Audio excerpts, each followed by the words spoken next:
ዛሬ በግዳጅ የጦርነት ምልመላ የውጊያ ምልመላ እየተገደደ ከየቤቱ እየወጣ ያለው ወጣት ይታያችኋል ወይ? የፈሰሰው ደም ያለቀው ወጣት የተከፈለው ዋጋ በሐዘን ማቅ የተቆራመደችው የትግራይ እናት ትታያችኋለች ወይ? በመጀመሪያ እቺ ባንዲራ አይናችሁ ጨፍናችሁ ስትስሏት ምንድነው የሚታያችሁ? ለኔ የሚታያኝ ነገር ልንገራችሁ። ስዕልኩም ሪአዮ ምናምን የሚል ዘፈን ሐውልቲ ሰማዕታቶቹ እነዚህ የተሰዉት ሰዎች ተሰልፈው የሚሄዱ ታጋዮች እሷን ከፊት ይዘው እንበር ተጋዳ ላይ የሚል ዘፈን እንባ ለቅሶ መስዋዕትነት ነው የሚታየው። ራሳቸው ገድሎ ገዳይ የሚፈልጉ ራሳቸው ዘርፈው ሌባ የሚፈልጉ ራሳቸው ወንጀል ሰርተው ሌላ ወንጀለኛ ፍለጋ የሚማትሩ ሰዎች ናቸው እና ጀነራል ሰዓረን ማን እንዳስገደለው ማን እንደገደለው ነገ ከነገ ወዲያ ታሪክ ያወጣዋል። صباح سنة 15 ብጻይ ሰዓረ ስርዓት ብልጽግና ብዕሊ በደባባይ ዘቀተለሉ ዕለትዩ እንግዲህ 2016 እና 15 አካባቢ በጣም ቀውጢ ነበር። ፋኖ 104 ኪሎ ሊቆጣጠር ነው ሊይዝ ነው የሚል በደጋፊዎቻቸው በኩል ሲወራ ሲነዛ የነበረ ዜና አለ። አየሩ ሙሉ ሞልቶት የነበረው ፋኖ ከሳምንት በኋላ 104 ኪሎ እንደሚቆጣጠር ዶክተር አብይን ዓለም አቀፍ ፍርድ ቤት እንደሚያቀርቡ ነበር ሲጠበቅ የነበረው። ግን እቺ ባንዲራ የምትመጣው ምን ላይ ነው? ትግል ላይ ነው፣ ሞት ላይ ነው። እነሱ ሲገፉ ሲገፈተሩ እቺን ባንዲራ ይሰጡና ለዚች ባንዲራማ መሞት አለብህ፣ ከዚህ በፊት አባቶችም ሞተዋል ይሏል። አባቶቻችን ለምንድን ነው የሞቱት? እኛስ ለምንድን ነው የምንሞተው? ለዚች ብጣሽ ጨርቅ ህወሓት በሚባል የሽብር ቡድን እየተመራ ያለ ምንም ዲሞክራሲ ከህወሓት ውጪ ፓርቲ ሳያቅ ያሏቸውን ሁሉ እያደረጉ ልጆቻቸውን እየሰዉ ለስልጣን ያበቋቸው አካላት ተመልሰው ከ50 ዓመት በኋላ እንደገና ለሌላ እልቂት ለሌላ ጦርነት ነው ያዘጋጇቸው ያሉት።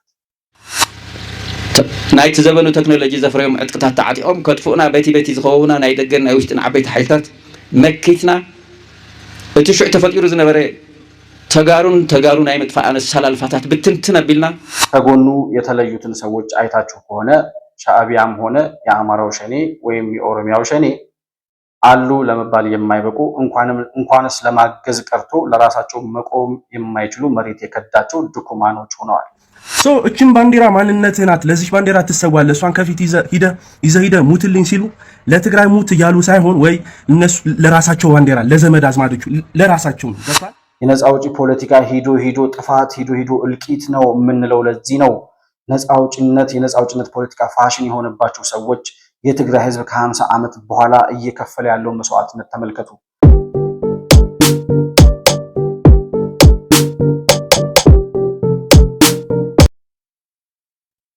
ሰላም ለእናንተ ይሁን። የተከበራችሁ የመሆን መልቲሚዲያ ቤተሰቦች እንደምን አላችሁ? ብሩክ የሾርቅ አሰፋን ከመሆን መልቲሚዲያ የዛሬውን ዕለታዊ ፕሮግራማችንን ይዘን ቀርበናል። በዛሬው ፕሮግራማችን ወደ አሸባሪው ህወሓትና ወደ አሸባሪው የፋኖ ካምፕ ጎራ እንላለን። በፋኖ ካምፕ በኩል እጅግ በጣም ከባድ የሆነ እርምጃ እየተወሰደበት እንደሆነና መከላከያ ሰራዊት ከሰኔ 10 ቀን ጀምሮ እስካሁን ድረስ እየወሰደ ባለው የተጠናከረ ዘመቻ በጣም ከባድ የሆነ ምት እየደረሰበት እንደሆነና የተደመሰሱ እንዲሁም ደግሞ እጅ የሰጡ የታጣቂ ቡድኑ ወይም የሽብር ቡድኑ አመራሮች መኖራቸውን ሰምተናል። የት ቦታ ላይ ነው እነዚህ እርምጃዎች የተወሰዱት? ምን አይነት ድል ተገኘ የሚለውን ጉዳይ የምንመለከት ነው የሚሆነው። እንዲሁም ደግሞ ወደ ህወሓት ካምፕ ጎራ እንልና የአውሮፓ ህብረት በህወሓት ላይ በትላንትናው ዕለት ያወጣው መግለጫ አለ፣ ማስጠንቀቂያ አስተላልፏል። ከአውሮፓ ህብረት በተጨማሪም ደግሞ ከአውሮፓ ህብረት በፊት የአሜሪካው ኤምባሲ አምባሳደር የሆኑት በአዲስ አበባ የሚገኘው የአሜሪካ ኤምባሲ ማለት ነው ኤርቪን ማሲንጋ የተባሉት አምባሳደር ለህወሓት ማስጠንቀቂያ ልከዋል።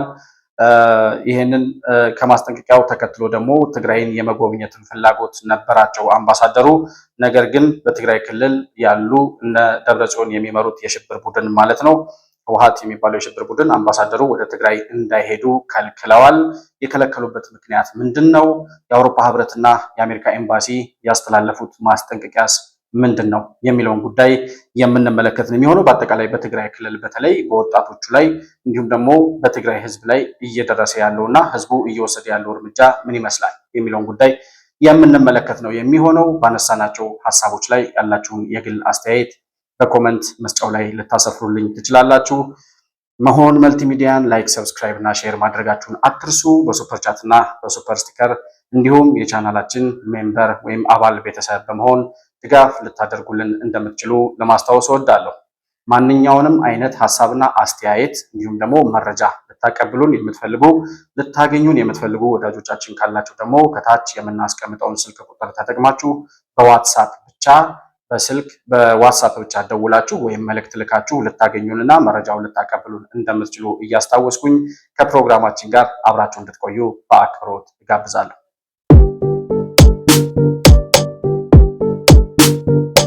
እንግዲህ ከአማራ ክልል በኩል ብንጀምር በአማራ ክልል እየተንቀሳቀሰ ያለው የሽብር ቡድን እንግዲህ 3 ዓመታት አልፎታል። ጥያቄው ምን እንደሆነ አይታወቅም። እየታገለ ያለው ለምን እንደሆነም አይገባውም። ከማን ጋር እንደሚታገል ራሱ ማለት ከሚታገለው አካል ያለው አቅምና እሱ ያለውን አቅም ምን ያክል መዝኖ ወደ ትግል እንደገባ አሁንም ትግል ላይ ነኝ እንደሚል ግልጽ አይደለም። እስከዛሬ ይሄ ነው የሚባል ጥያቄ ሲያነሱ ሰምተን አናቅም።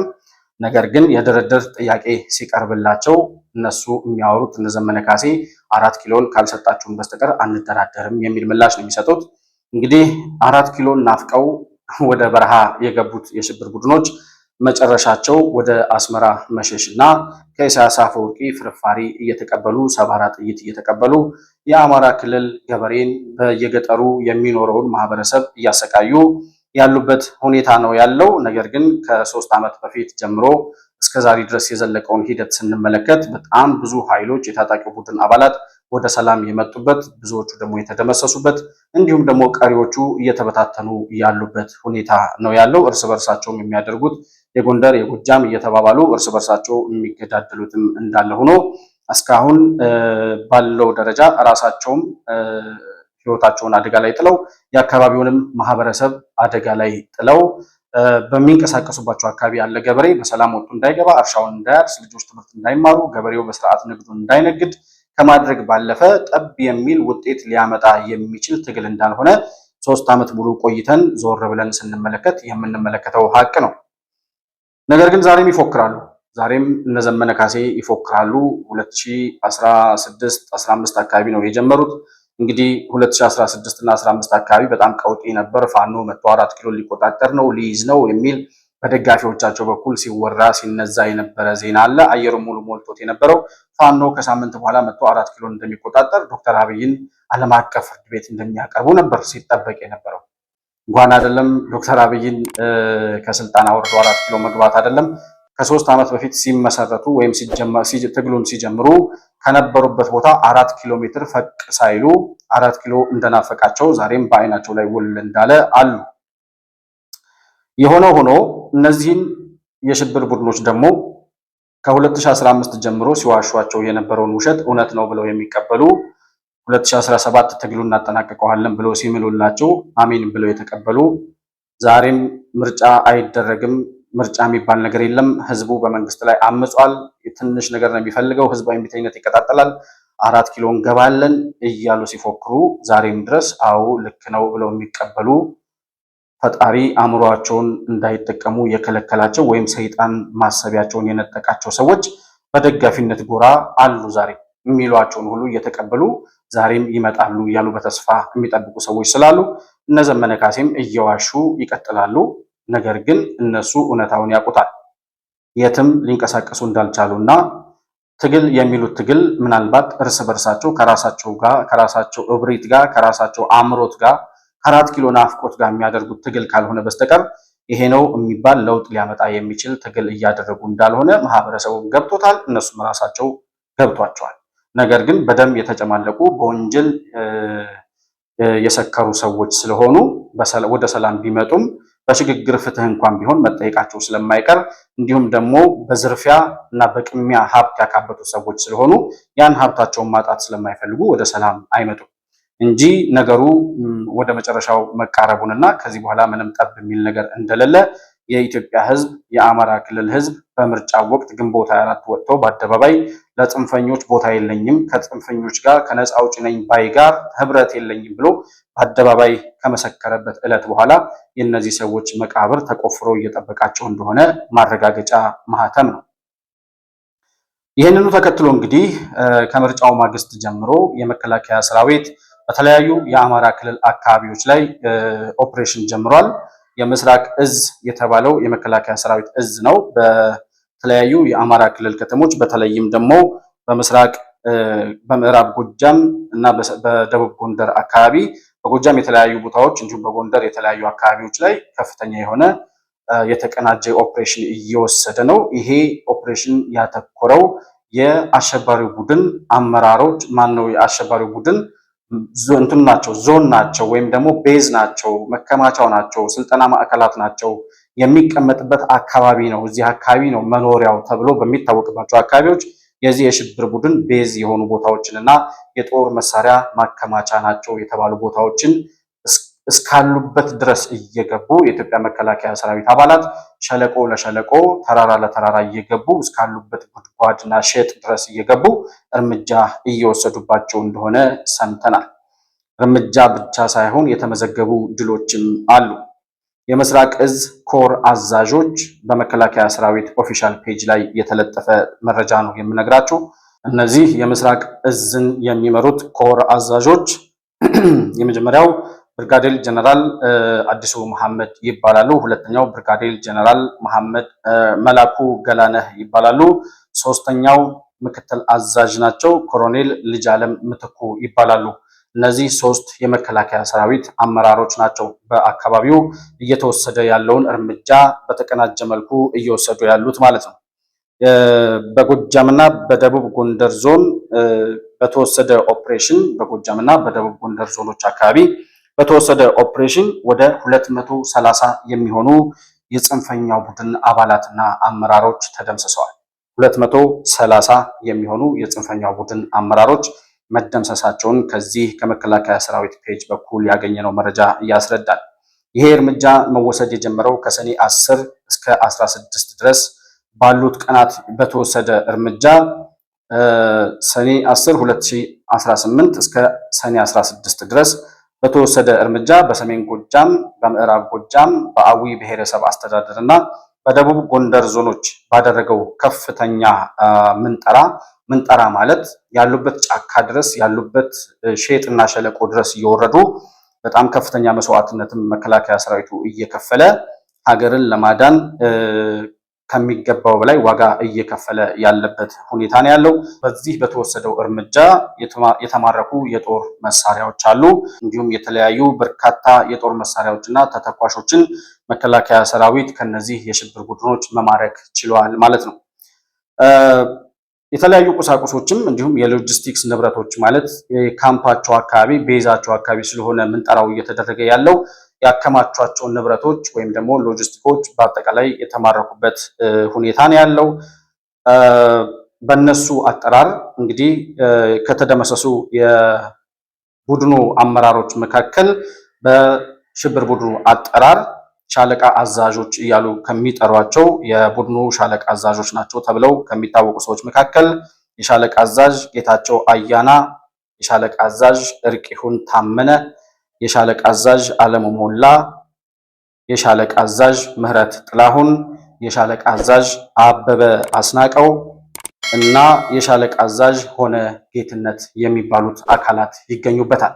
እነዚህ ሰዎች እንግዲህ በቡድኑ የሻለቃ አዛዥ ሆነው በአመራርነት ይንቀሳቀሱ ነበር። እንግዲህ እነሱ ሻለቃ የሚሉት ዝም ብሎ ከመንደር ከየሰፈሩ የወጣን ጎረምሳ ወይም በሬውን ሽጦ ባጃጅ ገዝቼ እመጣለሁ ብሎ መሳሪያ ገዝቶ ወደ ጫካ የገባን ሌባና ዘራፊ አሸባሪ ሻለቃ፣ ኮሎኔል እያሉ እንደሚጠሩ ይታወቃል። እንዲሁም ደግሞ የሚሰጧቸው ማዕረጎች ከእውቀትና ከልምድ እንዲሁም ከስራ ውጤት ሳይሆን እንዲሁ መንደር ለመንደር በትውውቅ የሚሿሿማቸው እንደሆነ ይታወቃሉ።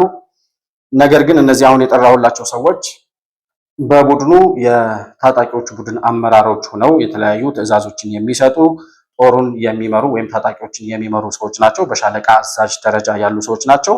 እንግዲህ ጌታቸው አያና፣ እርቂሁን ታመነ፣ አለሙ ሞላ፣ ምህረት ጥላሁን፣ አበበ አስናቀውና ሆነ ጌትነት የሚባሉት ሰዎች የቡድኑ የሻለቃ አዛዥ የነበሩ ሰዎች ናቸው። ከዚህ በተጨማሪ ማሙሽ የተባለ የብርጌድ የሎጂስቲክስ አመራር፣ ወርቁ የሚባል የብርጌድ ፋይናንስ፣ መልካሙ የተባለ የተወርዋሪ ዘመቻ ኃላፊ፣ እንዲሁም ደግሞ ወርቅነህ የሚባል የዲሽቃ ሻምበል መሪ። እነዚህ ሰዎች በየተዋረዱ ባላቸው የስልጣንና የሹመት ደረጃ ቡድኑን ይመሩ የነበሩ የተለያዩ የተኩስ እርምጃዎችን እና የተለያዩ እንቅስቃሴዎችን ያደርጉ የነበሩ የሽብር ቡድኑ አመራሮች ናቸው።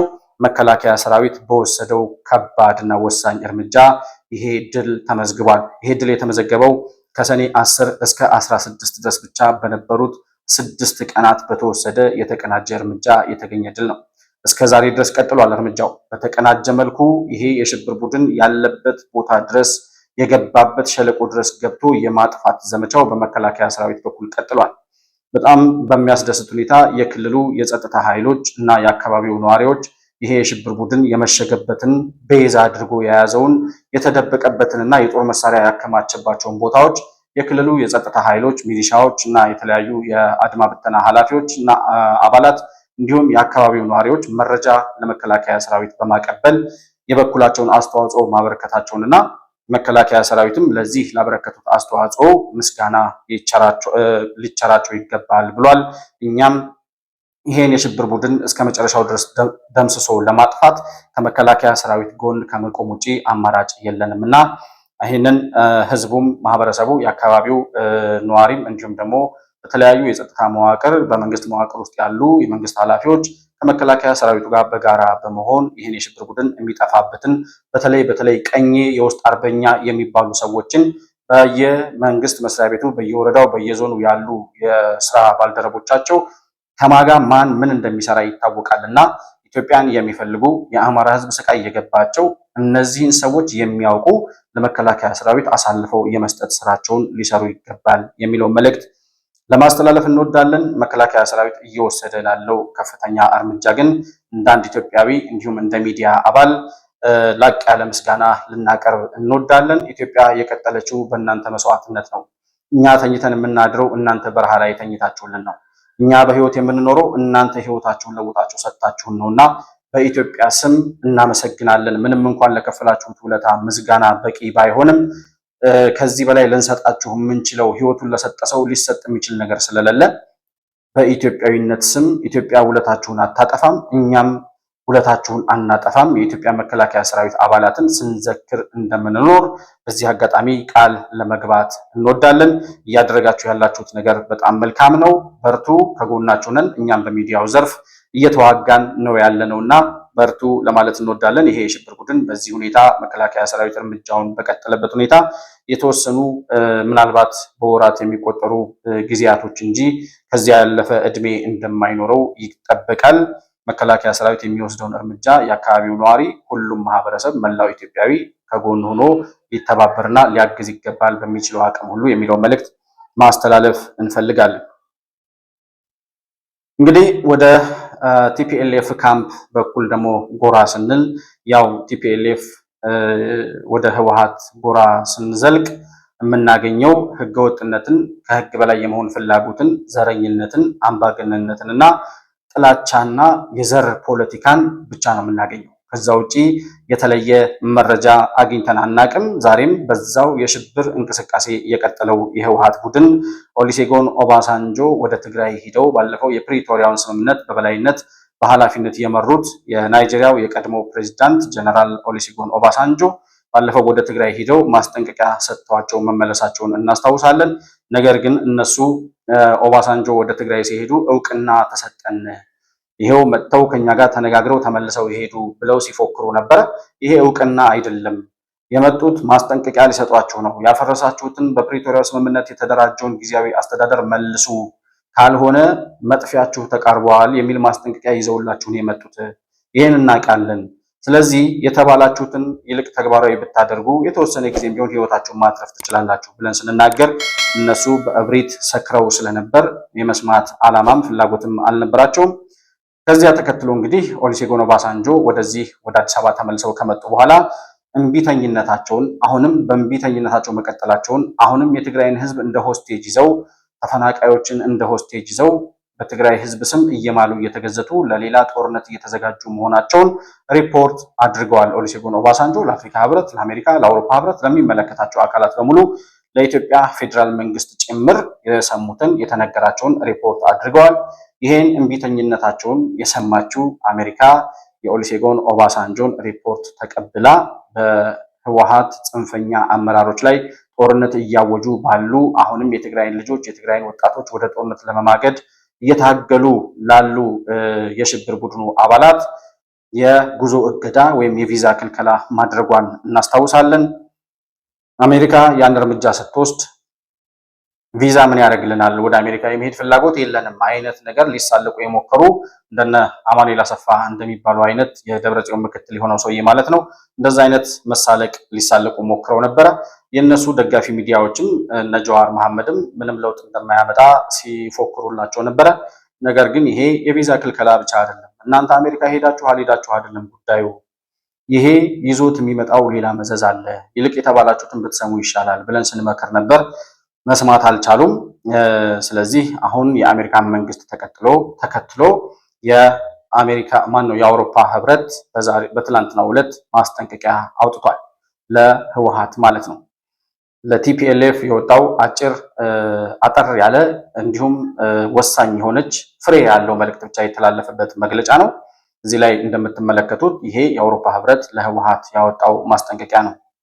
ምንድነው የሚለው? ዋና ዋና ፍሬ ሀሳቡ አንደኛ ህወሓት በትግራይ ህዝብ ላይ የግዳጅ ወታደራዊ ምልመላ ለማድረግ ያወጣውን ህገወጥ አዋጅ የፕሪቶሪያውን ስምምነት የሚጥስ ነው። ሲቀጥል ደግሞ ህገወጥ የወታደር ምልመላ ማድረግ ወንጀል መሆኑን ጠቅሶ ይሄ የፕሪቶሪያውን ስምምነት የጣሰ ህገወጥ ድርጊት ነው ሲል አውግዟል።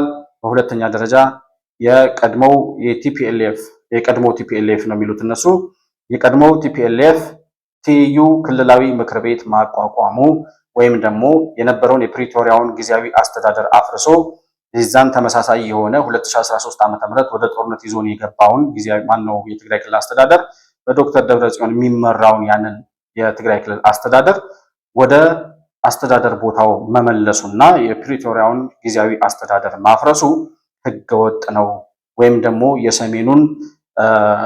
በሰሜን ኢትዮጵያ ያለውን ውጥረት ያባባሰ እንዲያውም ወደ ባሰ አዘቅት ውስጥ እየገባ መሆኑንና በትግራይ ክልልና በፌዴራል መንግስት መካከል ያለውን እሰጥ አገባ ወደ በለጠ ውጥረት ውስጥ የሚከት ውጥረቱን ያባባሰ እርምጃ ነው ብለውታል።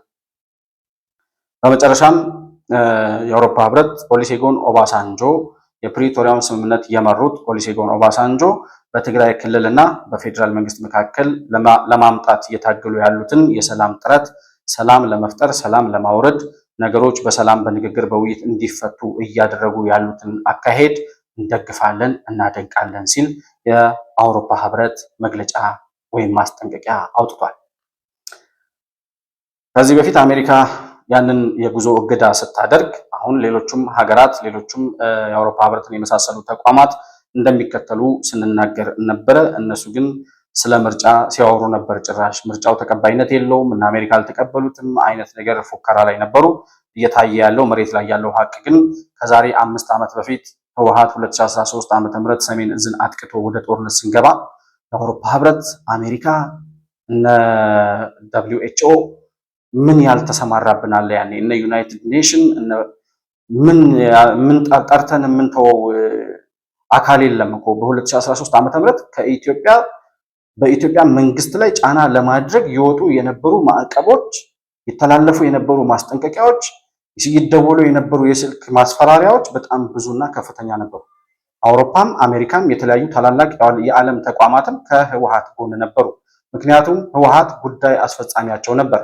በኢትዮጵያ ውስጥ የሚፈልጉትን የሚከውኑት ህወሓት የሚመራው የሽብር መንግስት በኢትዮጵያ ሰማይ ስር አንግሰው ነው። ስለዚህ ያንን የሽብር ቡድን ወደ ስልጣን መመለስ ይፈልጉ ስለነበረ የሚችሉትን ሁሉ ሞክረዋል። የሆነ ተደብቀው ገብተውበት የነበረው ሸለቆና ገደል ውስጥ ገብተው እንደገና ህይወት እንዲዘሩ ያደረጓቸው እነዚህ ዓለም አቀፍ የተራድኦ ድርጅቶች ወደ ትግራይ እንዲገቡ ሲፈቀድ ነው። እነ ደብረጽዮን ከ6 ወራት ምናምን ጊዜ በኋላ ተመልሰው ወደ ትግራይ እንዲመጡ የተደረገው። በትግራይ ክልል ጊዜያዊ አስተዳደር ተመስርቶ እነ ዶክተር አብርሃም በላይ ትግራይን ሲያስተዳድሩ በነበረበት ወቅት እነሱ ሸለቆ ውስጥ ነበሩ የነበሩት። ያኔ አሜሪካም አውሮፓም ከኢትዮጵያ መንግስት ተቃራኒ ሆነው በኢትዮጵያ መንግስት ላይ በጣም ከፍተኛ የሆነ ጫና ያሳድሩ ነበረ። እንዲሁም ደግሞ የትግራይ ህዝብ ከነሱ ጎን ነበር የነበረው።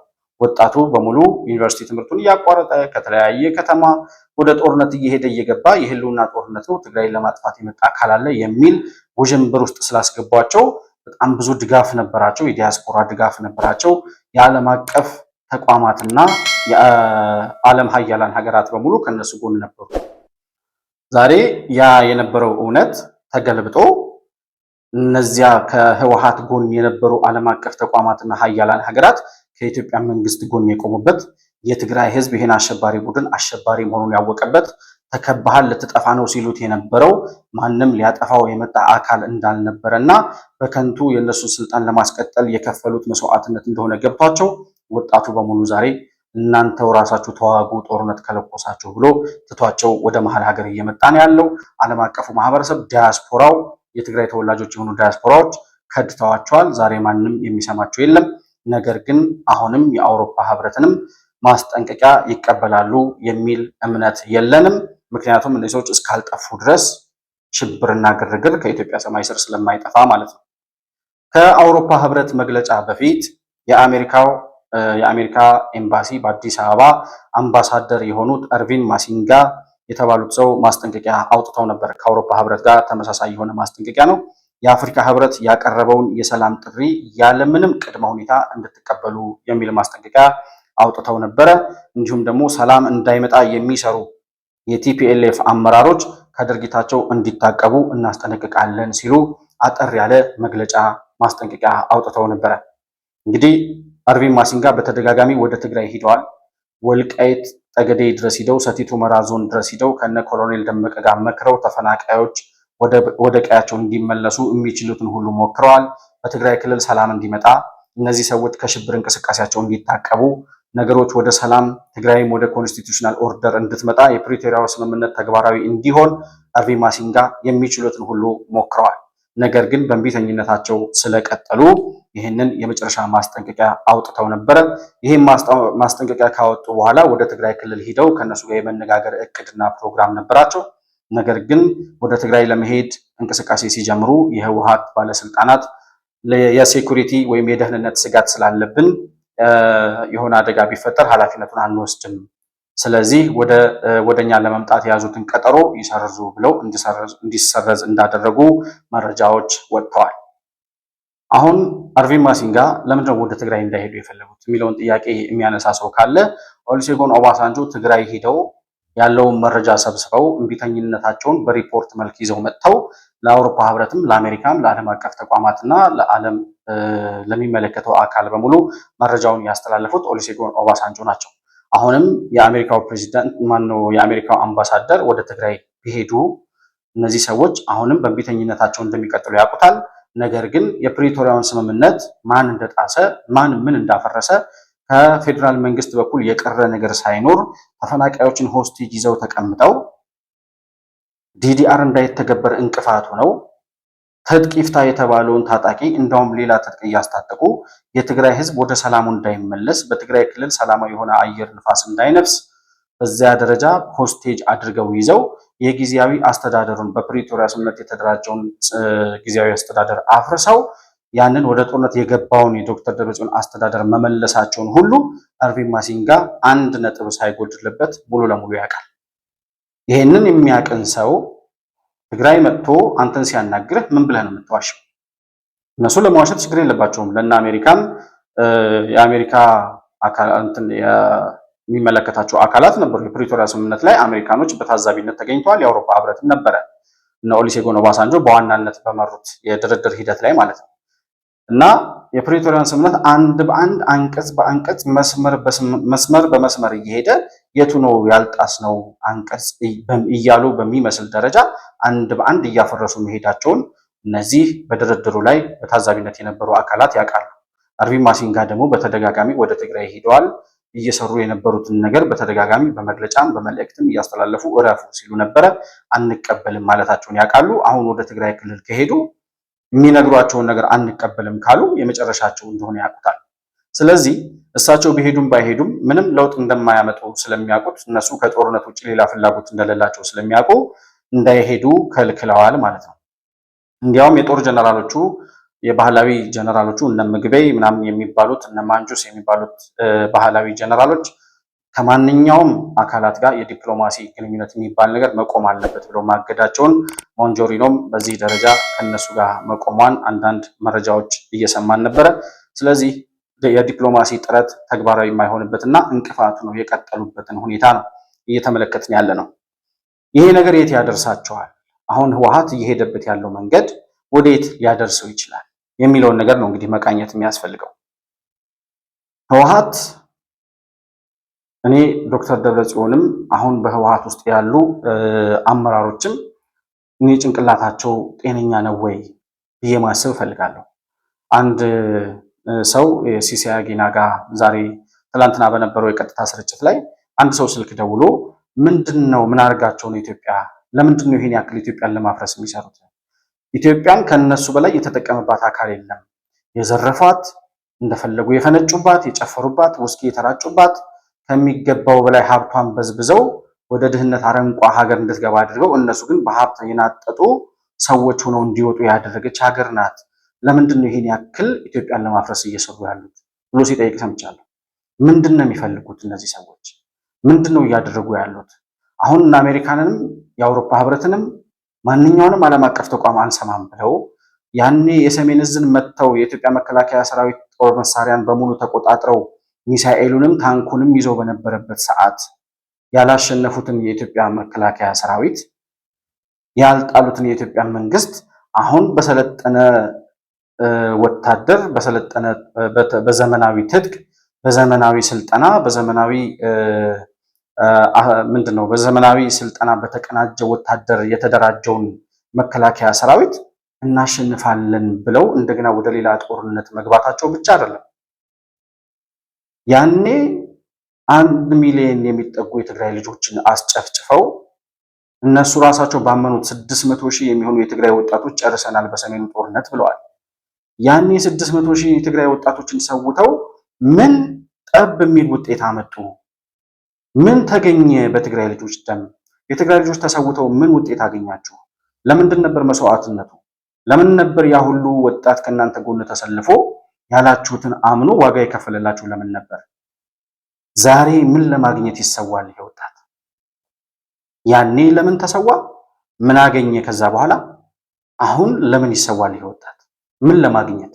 እናንተስ ያኔ ያላሸነፋችሁትን መከላከያ ሰራዊትና የኢትዮጵያ መንግስት እንዴት ነው ዛሬ በስብርባሪ ክላሽ ከኢሳያስ አፈወርቂ ባገኛችሁትና ተራራ ውስጥ ተደብቃችሁት በነበረው ክላሽ እንዲሁም ደግሞ ከውጊያ በተረፈ ታጣቂ እንዲሁም ሞራሉ በላሸቀና ለሚዋጋበት ዓላማ በጠፋበት ታጣቂ ቲዲኤፍ በሚባል ታጣቂ ለሁለት ለሶስት በተከፋፈለ የታጣቂዎች ስብስብ ምን አይነት ውጤትን ለውጥ እናመጣለን ተብሎ ነው የሚል ጥያቄ መነሳት አለበት እዚህ ጋር። ነገር ግን እነዚህ ሰዎች የራሳቸውን አቅም ብቻ አይደለም የሚተማመኑት። እነዚህ ሰዎች አቶ ጌታቸው ረዳ ባለፈው ሲናገር እኛም ሰርተንበታል። በዋር ኮሌጅ ተገኝቶ ባስተላለፈው መልእክት ሻዕቢያ ሀገረ መንግስት ሆኖ የሚቀጥለው የሻዕቢያ መንግስት መቀጠል የሚችለው ህልውናው ሊቀጥል የሚችለው በኢትዮጵያ መፍረስና መዳከም ላይ ነው ሲል ሰምተናል። ይህን እኛም የምናውቀው ታሪክ ነው። የሻዕቢያ ቡድን ሀገር ሁኜ ይቀጥላለው የኤርትራ ሀገረ መንግስት ወይም የኤርትራ ሀገርነት የሚቀጥለው በኢትዮጵያ መዳከምና መፍረስ ላይ ነው ብሎ ካመነ ወይም ስለሚያምን ኢትዮጵያን ሊያዳክምለት የሚችለውን ህወሓት የሚባል የሽብር ቡድን ፈጥሮ በአውሮፓውያንና በግብጾች ድጋፍ ወደ ስልጣን እንዲመጣ የአረብ ሀገራትን ድጋፍ ነበራቸው። ህወሓቶች ወደ 4 ኪሎ ሲመጡ የደርግ መንግስት ጥፋት እንዳለ ሆኖ በእነሱ ድጋፍ በዓለም አቀፉ ማህበረሰብ ድጋፍ ወደ ስልጣን ከመጡ በኋላ ያደረጉት ነገር የኢሳያስ አፈወርቂን ዓላማና የግብፅን ዓላማ እንዲሁም የአውሮፓውያንን ስትራቴጂ ነበር፣ የምዕራባውያንን ስትራቴጂ ነበር ሲተገብሩ የነበረው። ስለዚህ እነዚህ ሰዎች አፈጣጠራቸውም ኢትዮጵያን ማፍረስ የሚፈልግ አካል የፈጠራቸው እንደመሆናቸው መጠን ሻዕቢያና ህወሓት ናቸው ሻዕቢያና ግብጾች ናቸው ህወሓትን የፈጠሩት። ስለዚህ ዓላማቸውም ወደ ስልጣን መጥተው ያኛው ኤርትራን ገንጥሎ ይሄዳል፣ እነዚህኞቹ ኢትዮጵያ ውስጥ ተቀምጠው ኢትዮጵያን የሚያዳክምና የሚያፈርስ ስራ ይሰራሉ። ለዛ ነው በዘር በቋንቋ በተደራጀ ፌዴራሊዝም በጥላቻና በጥላቻና በልዩነት ፖለቲካ ሀገር እንድትመራ በዘርና በቋንቋ እንድንከፋፈል ሲደረግ የነበረው ሀገር እንድትፈርስ ስትራቴጂና ዓላማ ተሰጥቶት ከመጣው የህወሓት መንግስት የመነጨ ነው። ስለዚህ ዛሬም ይሄ ቡድን ይሄን ያክል አምባገነን ሆኖ በኢትዮጵያ መንግስት ላይ በኢትዮጵያ ህዝብ ላይ ይሄን ያክል ጦርነት የሚያውጀው 3 ጊዜ ተቀጥቅጦ ተመልሶ ለአራተኛ ዙር ጦርነት እየተዘጋጀ ያለው በራሱ ዓላማ አይደለም። ከጀርባ የሚያዙት አሉ፣ ከጀርባ አይዞህ የሚሉት አሉ። ህወሓት ዛሬም በራሱ ፍላጎት ብቻ አይደለም እየተዋጋ ያለው። በእርግጥ የራሱም የስልጣን ፍላጎትና የዝርፊያ አምሮቱን ለመውጣት ወደ 4 ኪሎ መመለስ ይፈልጋል፣ ኢትዮጵያንም ማፍረስ ስለሚፈልግ። ነገር ግን ከጀርባ ያሉት ያን 1983 ዓ.ም ወደ ስልጣን ሲመጣ የደገፉት አካላት በተለይ ግብጾች ማለት ነው። አውሮፓና ምዕራባውያን ዛሬ ከጎናቸው የሉም። የአረቡም ዓለም አብዛኛው ከኢትዮጵያ ጎን እንደሆነ ይታወቃል፣ ከኢትዮጵያ መንግስት ጎን።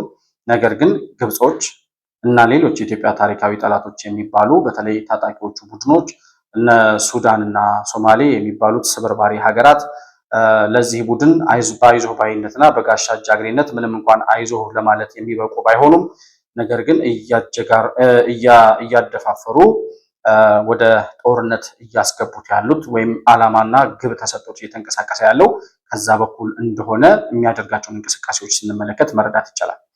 አሁን የጦርነት እንቅስቃሴ መጀመር አለብን ወደሚል ውሳኔ እየገቡ ነው። በተለይ የጦር ጀነራሎቹ ከዚህ በኋላ ዲፕሎማሲ የሚባል ንግግር ከማንም ጋር ማድረግ የለብንም፣ በቀጥታ ጦርነት መጀመር አለብን የሚል ነገር ነው እየተናገሩ ያሉት። የሚፈልጉት ጦርነቱን ደግሞ ከጀርባ ሻዕቢያ ያግዘናል፣ ግብፅ አለችልን፣ ስለዚህ እነሱን ተደግፈን ወይም በእነሱ አጋዥነት ወደ 4 ኪሎ እንመለሳለን በሚል የቁም ቅዠት እየሰከሩ ያሉ ሰዎች ናቸው። ይሄ ኢትዮጵያውያን አንድ ሰው እስከሚቀር ድረስ በኢትዮጵያ ሰማይ ስር አንድ ኢትዮጵያዊ እስከሚቀር ድረስ ከዚህ በኋላ ህወሓት መጥቶ 4 ኪሎ ስልጣን እንዳይዝ ሁላችንም እንደምንሟሟትና እኛ እስካለን ድረስ ህወሓት አይደለም የህወሓትን መሰል የነፃ አውጪ ፓርቲ ከዚህ በኋላ ኢትዮጵያ ስልጣን ላይ ሊወጣ የሚችልበት እድል እንደሌለ በ4 ነጥብ መዝጋታችንን የሚነግራቸው ሰው ቢኖር መልካም። ነገር ግን ይህንኑ እንቅስቃሴያቸውን ቀጥለው አሁን የጦርነት እንቅስቃሴ ለመጀመር ሲፈልጉ አብዛኛው የትግራይ ወጣት ከጎናቸው እንዳልሆነ ያውቃሉ። ምንድነው ቅድም የአውሮፓ ህብረት ባወጣው መግለጫ ላይ የግዳጅ ወታደራዊ ምልመላ እያደረጉ መሆናቸውን እንደተቃወመ ገልጬላችኋለሁ። ህወሓቶች የግዳጅ የጦርነት ምልመላ እያደረጉ ነው። ከኳስ ሜዳ ያፍሳሉ። ከየቤታቸው እየገቡ ስንት ሰው ነው እዚህ ቤት የተሰዋው፣ ስንት ልጆች አሏችሁ እያሉ የቀሯቸውን ልጆች የትግራይ እናቶች እንዲሰጡ እያስገደዱ በግዳጅ ወደ ጦርነት እያስገቡ ያለበት ሁኔታ ነው ያለው።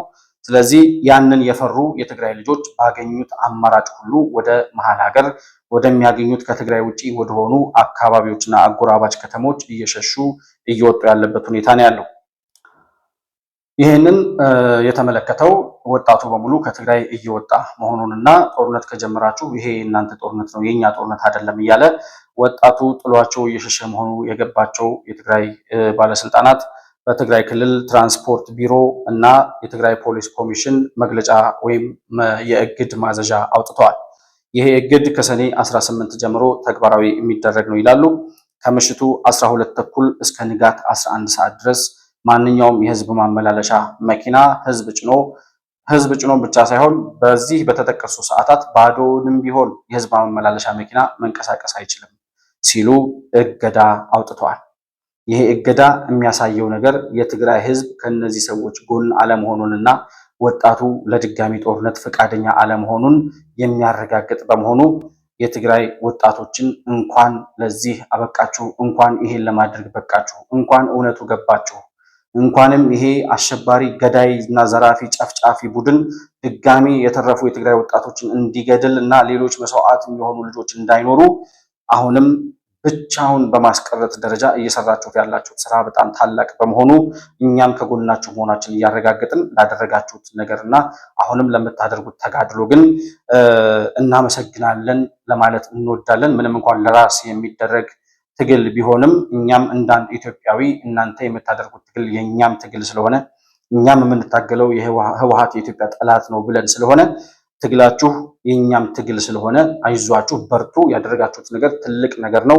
ህወሓት ራቁቱን ነው ያስቀራችሁትና አሁንም ይህንን እገዳ ሲያወጣ ከጎኑ እንዳልሆነ የሚደግፈው ማህበረሰብ እንደሌለ በተለይ ወጣቱ ወደ ጦርነት ለመማገድ ፈቃደኛ አለመሆኑን ያረጋገጠበትን መግለጫ ወይም ደግሞ የእግድ ደብዳቤ ነው ያወጣው። ስለዚህ ህወሓት ዛሬም በሽብርተኝነቱ እንደቀጠለ ነው ያለው። አሁንም በትግራይ ክልል ያሉ ወጣቶች ባገኙት አጋጣሚ ሁሉ ባለፈው ጀነራል ጻድቃን አንድ ነገር ሲናገር ሰምቼ ነበር። በመኪና ይሁን በአውሮፕላን ብቻ ይመስለኛል በአውሮፕላን ብቻ ከትግራይ የወጡት ባለፉት የተወሰኑ ወራቶች ውስጥ ከትግራይ የወጡት ተጓዦች ወደ 190 ሺህ ነው ምናምን የሚሆን የትግራይ ተወላጅ ከትግራይ ወጥቶ ወደ አዲስ አበባ መጥቷል። ወደ ትግራይ የሚሄደው አውሮፕላን ግን ብዙውን ጊዜ ባዶ ነው የሚሄደው። ይህ የሚያሳየው ህዝቡ ባገኘው አጋጣሚ ሁሉ ከትግራይ ለቆ እየወጣ መሆኑን ነው። ምክንያቱም ጦርነት ሰለቻቸው። በቃና ለህዝቡ በቃና አንገሸገሸን፣ ከአቅማችን በላይ ሆነ፣ ወጣቶቻችን ልጆቻችንን ሰውተን ያገኘነው ጥቅም የለም። ለእናንተ ስልጣን ጥማት ሲባል 50 ዓመት ሙሉ 5፣ 6፣ 7 ልጆች እየሳዋች የትግራይ እናት በሐዘንና በማቅ እየማቀቀች አለች። አንድም ሰው ዞር ብሎ የሚያያቸው የለም። እንኳን አይደለም አይዟችሁ ብሎ የሚያጽናና ስንት ልጆች አሏችሁ? ስንት ልጆች ናቸው እስከዛሬ የተገደሉባችሁ? አሁን የቀሯችሁ ልጆች ስንት ናቸው? የቀሯችሁ ልጆች አዋጡ እያሉ ልጆቻቸውን ከጉያቸው እየመነጠቁ ያሉ ሰዎች ናቸው። የነፃ አውጪ ፖለቲካ መጨረሻው ይሄ ነው። ነፃ አውጪ ነኝ የሚል ሰው የራሱን ነፃ አወጣለሁ የሚለውን ማህበረሰብ ነው የሚበላው። የነፃ አውጪ ፖለቲካ ሂዶ ጥፋት ሂዶ እልቂት ነው የምንለው ለዚህ ነው። ነፃ አውጭነት ፖለቲካ ፋሽን የሆነባቸው ሰዎች የትግራይ ህዝብ ከ50 ዓመት በኋላ እየከፈለ ያለውን መስዋዕትነት ተመልከቱ። ሸኔም ስልጣን ቢይዝ የሚያደርገው ይሄንኑ ነው። የአማራው ሸኔም የኦሮሚያው ሸኔም ስልጣን ቢይዙ የሚያደርጉት ነገር ይሄንን ነው። በትግራይ ህዝብ ስም ሲዘርፍ ነው የኖረው ህወሓት። በትግራይ ህዝብ ስም ሲያጭበረብር፣ ሲገድል፣ ሲያሳድድ ነው የኖረው። ከዚያ በኋላ ጠላት አፍርቶለት የትግራይ ህዝብ በጠላትነት እንዲታይ ልክ ከህወሓት እንደተጠቀመ ተደርጎ በሌላው ማህበረሰብ እንዲገለል አድርገው መጨረሻ ላይም ተከባሃል ብለው ወደ 600 ሺህ የትግራይ ወጣቶች እንዲያልቁ ያደረጉበት ምክንያት በዚያ በሰሩት ፕሮፓጋንዳ ምክንያት ነው። ሌላው ነፃ አውጪም ከዚህ የተለየ ሊሰራ አይችልም። የአማራ ነፃ አውጪ ነኝ የሚለው በአማራ ህዝብ ስልጣን ይዞ በአማራ ህዝብ ስም ምናልባት ከቀናው ስልጣን ይይዛል። ከዚያ በኋላ በአማራ ህዝብ ስም ሲዘርፍ፣ ሲያጭበረብር፣ ሲገድል፣ ሲያሳድድ ይኖራል። ስልጣን ዘላለማዊ አይደለምና ታጋዮች ኢትዮጵያን ተነስተው ልክ ህወሓትን እንዳባረር ነው አሁንም ያንን የነፃ አውጪ ቡድን የሚያባረር አካል ሲመጣ ተመልሶ የአማራ ክልል ጉያ ውስጥ ሄዶ ይሸጉጥና እንደገና ለሌላ እልቂት ነው የሚዘጋጀው። ይሄ ነው የአዙሪት ፖለቲካ ነው የነፃ አውጪ ፖለቲካ። ለዚያ ነው ነፃ አውጭነት ፋሽን የሆነባቸው ሰዎች ከህወሓት ተማሩ የምንለው። ለዛ የትግራይ ህዝብ 50 ዓመት ሙሉ በነፃ አውጪዎች ኑሮ ህወሓት በሚባል የሽብር ቡድን እየተመራ ያለ ምንም ዲሞክራሲ ከህወሓት ውጪ ፓርቲ ሳያቅ ያሏቸውን ሁሉ እያደረጉ ልጆቻቸውን እየሰዉ ለስልጣን ያበቋቸው አካላት ተመልሰው ከ50 ዓመት በኋላ እንደገና ለሌላ እልቂት ለሌላ ጦርነት ነው ያዘጋጇቸው ያሉት። የትግራይ እናት ግን ንጹህ ውሃ የምትጠጣበት እድል አልነበረም። እነ ዶክተር ደብረጽዮን እነ መለስ ዜናዊ የ300 የ400 ሺህ ብር ውስኪ ሲራጩ የትግራይ እናት ንጹህ ውሃ ማግኘት አልቻለችም። እና እውነታው ይሄ ነው። ነገር ግን እነዚህ ሰዎች ዛሬም ከጥፋታቸው የሚማሩ ሰዎች ስላልሆኑ አሁንም የጦርነት ነጋሪት፣ አሁንም የሽብር እንቅስቃሴ ከማድረግ ወደኋላ አላሉ። በቅርቡ አንድ ጆን መዲድ የሚባል የሽብር ቡድኑ ኃላፊ ወይም የጦር መሪ የቲዲኤፍ አመራሮች ከሆኑ ሰዎች ውስጥ አንዱ ማለት ነው የጀነራል ሰዓረ መኮንን ግድያ የተፈጸመበትን ዕለት ምክንያት በማድረግ የጀነራል ሰዓረን የሰማዕትነት ቀን ሲያከብሩ ነበረ እና ጀነራል ሰዓረን ባይዘወይ በዛን ሰሞን ከመገደሉ በፊት ከብልጽግና ጋር ወይም ደግሞ ከኢትዮጵያ መንግስት ጋር የወገነ እኛን የከዳ ብለው ባንዳና ከሃዲ እያሉ ሲሰድቡት ነበር። ዶክተር አብይን እንዲፈነቅልላቸው መንግስት እንዲፈነቅል ይፈልጉ ነበር። መፈንቅለ መንግስት እንዲያደርግ ወይም እንዲገለብጥ ይፈልጉ ነበረ። ነገር ግን እኔ የታገልኩት ለኢትዮጵያ ነው፣ ኢትዮጵያን የሚጎዳ ነገር አላደርግም ብሎ እምቢ ስላላቸው ከሃዲና ባንዳ ብለውት የነበረውን ሰው ከዚያ በኋላ በዘረኞችና በጽንፈኞች ካስገደሉት በኋላ እንደ አርበኛ ወይም ደግሞ እንደ ታጋይ እንደ ሰማዕት ቆጥረው በክብር አስከሬኑን ወስደው ትግራይ መቅበራቸውን እናስታውሳለን። አሁንም በየዓመቱ የሰዓረ መኮንንን የሰማዕትነት ቀን ያከብራሉ። በዚያ የሰማዕትነት ቀን ላይ አንዱ ጆን መዲድ የተባለው የባህላዊ ጀነራል ያስተላለፈው መልእክት ነው። የከበቡንን በታትነናቸዋል ይላል። ከዚህ በፊት 2013 ዓ.ም ከበውን የነበሩትን አካላት በታትነናቸዋል። ከዛም ሲያልፍ ዛሬ የምናከብረው ሰኔ 15 ቀን ሰዓረ መኮንን በብልጽግና የተገደለበትን ቀን ነው የምናከብረው ይላል። لومي سنة إيو سنة 15 صباح أب حوزين لعلى 2500 نصحان تجارو بحد معلتي بأوروبلان درجي سرعة درجي زحلقلو علتيو صباح سنة 15 بس أي سعره سرعة بالسجنة بعلي بالدبابي زقتل له علتيو سلزو خنينا بتعمل بزحات حيلتات بتعمل بزحات بتكنولوجي نايت زبنو تكنولوجي زفريم عتقتات تعاطيهم كتفونا بيتي زخونا ناي دغن ناي وشتن عبيت حيلتات مكيتنا اتشع تفكيرو زنبره تغارون اي مدفع ان السلالفاتات بتنتنا بيلنا اب زوانا اب ماخلاي مبرا اب قرن افريكا حدشت السلالفاتاتن حدشتي ناي سلالفا لوطتاتن كموص زغبرنا زي ناي عالمنا ناي بوليتيكا تنتنتي فلطويم زي ناي عالمنا ناي وتادراو تنتنتي طببتي فلطويم نحنا بدم زي خنا استماعورن خلينا زي كنتنتن خلينا بحق ناي بحق ግን መኸተን ቃልስን ናይ ህልውና መኸተን ቃልስን ህዝብ ትግራይ ኣብ ዘዋና ኣብ ከባቢና መሰረታዊ ዝኾነ ናይ ያሰላልፋሉ ጥታት ክመጽእ ገይሩ እነዚህ ሰዎች ራሽናል የሆነ ማይንድ የላቸውም። ራሳቸው ገድለው ገዳይ የሚፈልጉ ማን ነው? አንድ ሰው እንደዛ ሲናገር ሰምቻለሁ ባለፈው። ራሳቸው ገድለው ገዳይ የሚፈልጉ ራሳቸው ዘርፈው ሌባ የሚፈልጉ ራሳቸው ወንጀል ሰርተው ሌላ ወንጀለኛ ፍለጋ የሚማትሩ ሰዎች ናቸው። እና ጀነራል ሰዓረን ማን እንዳስገደለው ማን እንደገደለው ነገ ከነገ ወዲያ ታሪክ ያወጣዋል። ነገር ግን ያለውን እውነታ ስንረዳ ጀነራል ሰዓረ መፈንቅለ መንግስት አላደርግም ስላለ እነሱም ደግሞ ያኔ ተማምነው ስለነበር የሰሜን ዕዝን ጦር መሳሪያ ተማምነው ስለነበር ምዕራባውያንም ሌሎች አካላትም ከጎናቸው ስለነበሩ ምናልባት ያን ተማምነው ጀነራል ሰዓረን በመግደል ከዛ በኋላ መፈንቅለ መንግስት ማድረግ የሚል ስትራቴጂ ነድፈው ያደረጉት እርምጃ እንደሆነ ይታወቃል። በዚህ አጋጣሚ ጀነራል ሰዓረን ነፍስ ይማር ማለት እንፈልጋለን። እኛም የማስታወሻ የዝክረ ሰማዕታት በሚል እኛም ጀግኖቻችን ያስታወስንበት ፕሮግራም ሰርተን ነበር ሰኔ 15 ላይ። የሆነ ሆኖ ይሄ ሰውዬ የከበቡንን በታትነናቸዋል ይላል። እነማን ነበሩ የከበቧችሁ ሲባል አንዱ ሻዕቢያ ነው፣ ሌላው ፋኖ የሚባለው የአማራው ሸኔ ነው። ሌላ ማን ነው? ሌላ የብልጽግና መከላከያ ሰራዊት። አሁን በታትነናቸዋል ማለት ብልጽግና ከጎኑ የነበሩትን ሁሉ በታትነን ብቻውን አስቀርተነዋል ማለት ነው። እንደዛ ነው ቃል በቃል የገለጸው።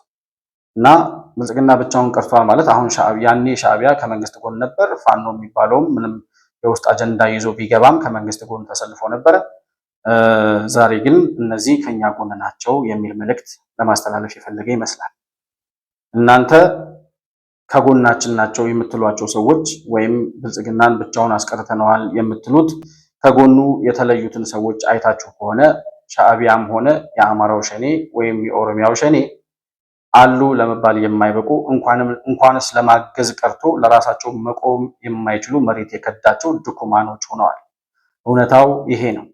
ለማንኛውም ግን አሁን በትግራይ ክልል ውስጥ ያለው የሽብር ቡድን አሁን ጦርነት ቢጀምር በእርግጠኝነት ነው መናገር የምፈልገው ወላ ህወሓት ማነው ወላ ሻዕቢያ ወላ ግብጽ ተደምረው ማለት ነው የአማራው ሸኔም ተደምሮ ከፈለጉ የኦሮሚያው ሸኔንም ወደዛ ስበው አስገብተው ጦርነት ቢጀምሩ በእርግጠኝነት መናገር የምፈልገው ከሳምንት የዘለቀ እድሜ ይኖራቸዋል ብዬ አላስብም። ህወሓት ብቻውን ጦርነት ከጀመረ አንድ ሳምንት ወይም 24 ሰዓት ውስጥ ሊያልቅ የሚችል ጦርነት ሊሆን እንደሚችል ነው የምገምተው። በዛን ያክል ደረጃ በጣም በኮንፊደንስ ተደራጅቶ ተዘጋጅቶ የምታረጉትን ነገር ሁሉ በንቀት እያየ ምንም እንኳን ህዝብ እየተሰቃየ ቢሆንም እናንተ በምትለኩሱት እሳት የትግራይ ህዝብ እንዳይቃጠል በማሰብ እስካሁን ድረስ በዲፕሎማሲ መንገድ እየሄደ ያለው የኢትዮጵያ መንግስት እናንተን በ24 ሰዓት ውስጥ መደምሰስ የሚችል አቅም ገንብቷል። ያኔ ሰሜን ዕዝን ስትመቱ እናንተ 200 ሺህ ሰራዊት ነበራችሁ፣ 250 ሺህ የኢትዮጵያ መከላከያ ሰራዊት 40 ሺህ የማይሞላ ሰራዊት ነው የነበረው። በዚያ ሰራዊት ነው በአንድ ሳምንት ተቀጥቅጣችሁ ወደ ተንቤን በረሃ ነው ምናምን የገባችሁት። የሆነ ሆኖ ምንም እንኳን ዛሬ ሸኔ የአማራው ሸኔ ከመንግስት ጎን ባይሆንም ሻዕቢያ የምትሉት ዱክማን ለራሱ አለ የለም የሚባል ቡድን ከመንግስት ጎን ባይቆምም የኢትዮጵያ መንግስት እንኳን አይደለም ለእናንተ አይነቱ የመንደር በጥባጭ የዘረኝነት ልክፍት ለለከፈው እብድ ውሻ አይደለም ለየትኛውም ሀያል ነኝ ለሚል የውጭ ጠላት መመከትና ማንኛውንም ቋንቋ በሚፈልገው ቋንቋ ማናገር የሚችል መከላከያ ሰራዊት መገንባት የቻለ ጀግና የተወለደበት ጀግኖች አመራሮችና መሪዎች ያሉበት ሀገርና መንግስት ነው ዛሬ። በዚህ በኩል ስጋት የለብንም። የትግራይ ህዝብን እናንተ በምታደርሱት ጥቃት እንዳይጎዳ ከማሰብ እንጂ እናንተ የህልውና ስጋት ትሆናላችሁ የሚል ስጋት ዛሬ በማንኛውም ኢትዮጵያዊ ዘንድ የለም። ነገር ግን እንዴት አድርገን የትግራይ ህዝብ ሳይጎዳ እናንተን ከትግራይ ህዝብ ጫንቃ ላይ እናውርድ የሚለው ነው የመንግስት ራስ ምታት። የሆነ ሆኖ በመጨረሻ የትግራይ ወጣቶች ከሚያስተላልፉት መልእክት መካከል አንዱን መልእክት ልጋብዛችሁና ፕሮግራማችንን እንጨርሳለን።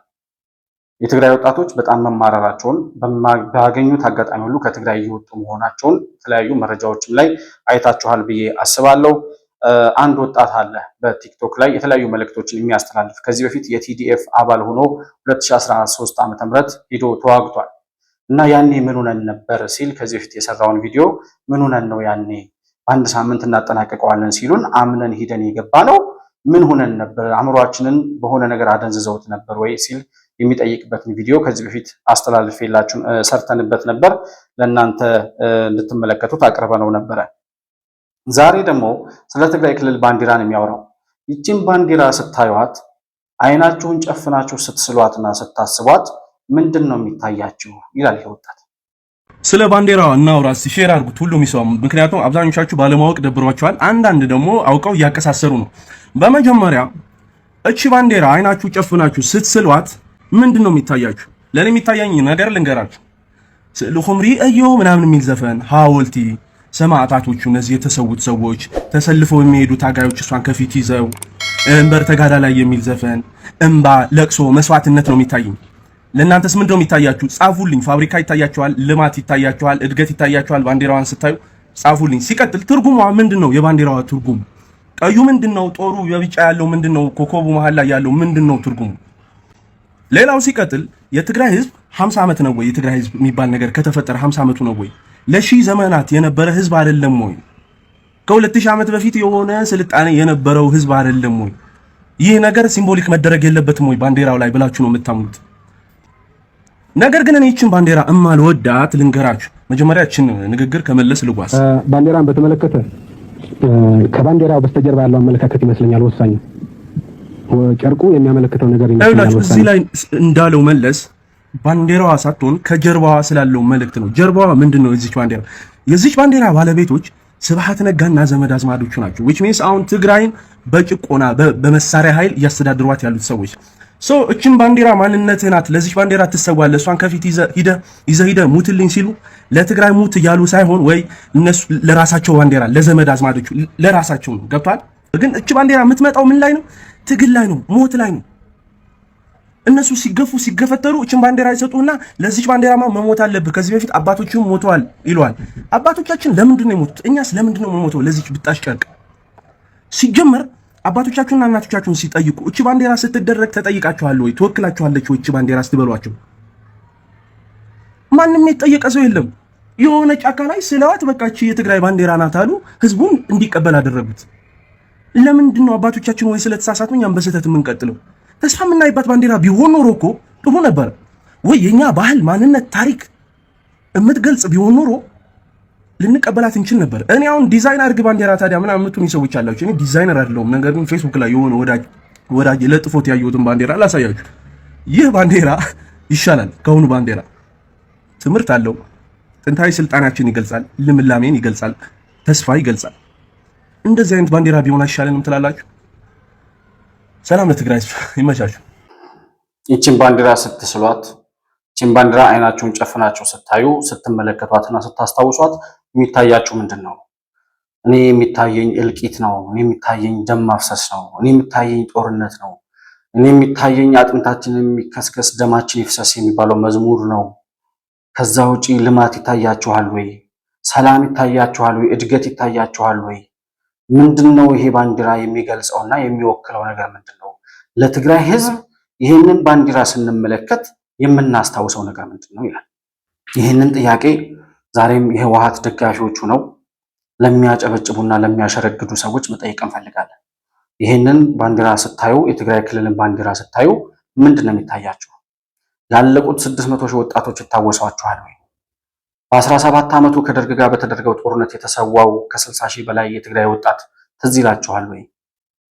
ዛሬ በግዳጅ የጦርነት ምልመላ የውጊያ ምልመላ እየተሰማራ እየተገደደ ከየቤቱ እየወጣ ያለው ወጣት ይታያችኋል ወይ? የፈሰሰው ደም ያለቀው ወጣት የተከፈለው ዋጋ በሐዘን ማቅ የተቆራመደችው የትግራይ እናት ትታያችኋለች ወይ? ምንድን ነው መጨረሻው? አሁን ያ ሁሉ ዋጋ ከተከፈለ በኋላ ጠብ የሚል ለውጥ ያላመጣ ቡድን ከዛ ሲቀጥል ደግሞ በትግራይ ህዝብ ላይ የመጣ መዓት ሳይኖር መዓት እንደመጣበት አድርጎ በትግራይ ህዝብ ላይ የራሱ መዓት የሚያወርድ ቡድን እንደገና ሌላ ጦርነት ሲያውጅ፣ አዎ ልክ ነው ብላችሁ ከጎን የምትቆሙ ሰዎች ስለፈጠራችሁ አምላክ በ2013 ዓመተ ምህረት እንኳን ያለቁ የትግራይ ወጣቶችን አስቡ። የፈሰሰውን ደም አስቡ። አካላቸውን ያጡ የትግራይ ልጆችን አስቡ። 5፣ 6፣ 7 ልጆቻቸውን የሰው የትግራይ እናቶችን አስቡ። ይህንን ብቻ ነው ማለት የምንፈልገው። ለትግራይ ወጣቶች ግን ይሄንን ስለገባችሁ፣ ይሄ እውነት ስለተረዳችሁ ከ5 ዓመት በኋላ 2013 ዓመተ ምህረት ከነበራችሁበት ላይ ቆማችሁ ሳይሆን ከዚያ በኋላ ያስተሳሰብ ለውጥ አምጥታችሁ እንደሰለጠነ ሰው በ21ኛው ክፍለ ዘመን እንደሚያስብ ወጣት ከዘረኝነት ፖለቲካ ወጥታችሁ ስለተመለከትን ይህን የሽብር ቡድን ራቁቱን ስላስቀራችሁትና ከዚህ በኋላ ከጽንፈኛና ከሽብርተኛ ቡድን ጋር ህብረት የለንም የሚል አዋጅ ስላወጃችሁ እንዳንድ ኢትዮጵያዊ የተሰማኝን ክብርና ምስጋና ልገልጽላችሁ እወዳለሁ። እኛም ቅድም እንዳልኩት ከጎናችሁ ነን። ህወሓት እስከሚጠፋ ከትግራይ ህዝብ ጫንቃ ላይ እስከሚወርድ ድረስ የትግራይ ህዝብ ትግል የኢትዮጵያ ትግል ስለሆነ ይህን ቡድን ለማጥፋት በጋራ ተባብረን የምንሰራውን ስራ አጠናክረን መቀጠል አለብን የሚል መልእክት ማስተላለፍ እፈልጋለሁ። ከህወሓት ጋር ተያይዞ የፌዴራል መንግስቱ ቀጣይ እርምጃዎች ምን ሊሆኑ ይችላሉ? እነሱም በማንኛውም ሰዓት በዚህ ይሄ ነው በማይባል ሰዓት ዛሬም፣ ነገም፣ ከነገ ወዲያም ጦርነት ሊጀምሩ የሚችሉበት እድል ሰፊ ነው። ከማጋ ይሰለፋል? ግብጽ ትመጣለች ወይስ ሻዕቢያ ያግዛል? ከዛ የፌዴራል መንግስቱ እንዴት አድርጎ እርምጃ ሊወስድ ይችላል የሚለውን ጉዳይ በቀጣይ የሚኖሩ አዳዲስ መረጃዎችን በሰዓቱ እየተከታተልን በወቅቱ ወደ እናንተ ይዘን የምንመጣ መሆኑን ቃል እየገባን ለዛሬ የነበረኝን ፕሮግራም በዚሁ አጠናቅቃለሁ።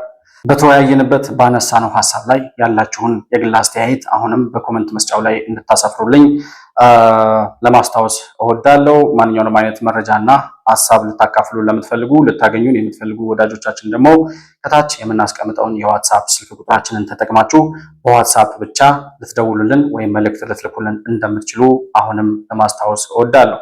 መሆን መልቲሚዲያንም ላይክ፣ ሰብስክራይብ እና ሼር ማድረጋችሁን አትርሱ። በሱፐር ቻት እና በሱፐር ስቲከር እንዲሁም የቻናላችን ሜምበር በመሆን ድጋፍ እንድታደርጉልን ለማስታወስ እወዳለሁ። ባይ ዘ ዌይ ለመሆን መልቲሚዲያ በተለያየ መንገድ ድጋፋችሁን እያደረጋችሁ ያላችሁ ወዳጆቻችን አላችሁ። ለምታደርጉት ነገር ሁሉ እናመሰግናለን። መሆን መልቲሚዲያ የአዲሱ ትውልድ ሚዲያ ነው። አዲሱ ትውልድ የራሱን ዕጣ ፈንታ በራሱ እንዲወስን፣ ወጣቱ ትውልድ ወደ ፖለቲካው መድረክ እንዲገባ፣ የስልሳዎቹ የነተቡ እንዲሁም ሀሳብ የሌላቸው ፖለቲከኞች ከፖለቲካው መድረክ እንዲወጡና ለትውልዱ እንዲለቁ በማድረግ ረገድ አዲሱን ትውልድ በማበረታታትና የራሳችን ዕጣ ፈንታ መወሰን አለብን በሚለው ሀሳብ ላይ እየሰራ ያለ ሚዲያ በመሆኑ ይህ ሚዲያ መደገፍ ኢትዮጵያዊነትን መደገፍ ነው እንደምንለው ሁሉ እኛም በምንሰራው ስራ እንደማናሳፍራችሁ ቃል እገባለሁ። ለምትደግፉን ለምታግዙን ወዳጆቻችን ሁሉ ማለት ነው። አንድ ጊዜ የሆነ ፕሮግራም እንይዝና ስማችሁን ምናልባት መጥራት የምንችልበትን ፕሮግራም ይኖረናል። እስከዚያ ድረስ ግን ለምታደርጉት ነገር ሁሉ ከወዲሁ እናመሰግናለን ማለት እፈልጋለሁ። ዛሬ የነበረኝን ፕሮግራም በዚሁ አጠናቀቅኩኝ። ከፕሮግራማችን ጋር አብራችሁ ስለነበራችሁ እጅግ በጣም አድርጌ አመሰግናለሁ። በሌላ ፕሮግራም በአዲስ መረጃ እስከምንገናኝ ድረስ ሰላም በያላችሁበት ለእናንተ ይሁን።